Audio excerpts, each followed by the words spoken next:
My story is pretty roundabout, and it's not what I expected it would be, but I'm very happy with it.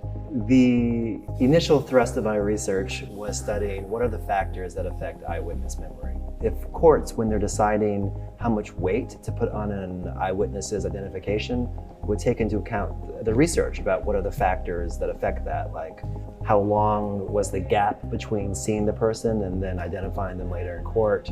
Was it a stressful situation? At that point in time, my research was not being used, and it is still not being used. I think evidence law is important because these are the safeguards for ensuring that legal decisions are accurate. Evidence law seeks to see the best evidence used in court and not evidence that is misleading or of very low value. We want fairness, procedural justice, but I think the truth is probably the most important part, and that's what evidence law seeks to fulfill.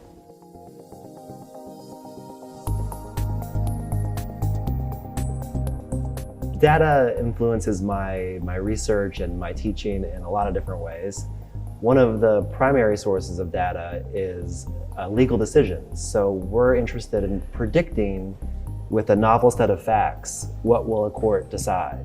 So to do that, we look at previous decisions, like in similar circumstances over the years, in similar jurisdictions, what do judges determine on these sets of facts?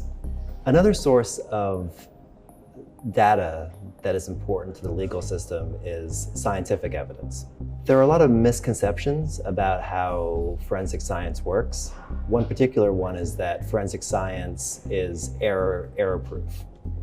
This might be based on ideas that come from popular culture, like the TV show CSI and all the ones that have followed.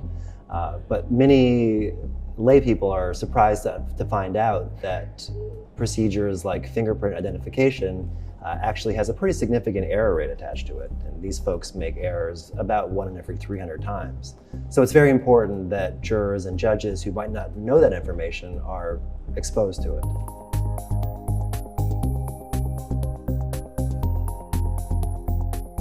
There are a lot of examples of misunderstandings of probability and chance affecting legal decisions, possibly amounting to wrongful convictions.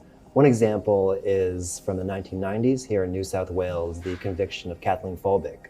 She was convicted of killing her 4 infant children in a relatively short period of time, and the prosecution's theory was that it's very unusual that 4 children would die in similar circumstances. But what was raised last year in the inquiry into her conviction was that it actually isn't that unusual if you posit that there was a familial cause or a genetic contribution to this. And that was one basis on which her conviction has been questioned subsequently. My advice to students studying probability is to pay attention, because it is really surprising the number of areas of your life that this is impacted by. So I became a lawyer, now I teach evidence law, and my practice and now my teaching are deeply affected by those things that I learned back in graduate school.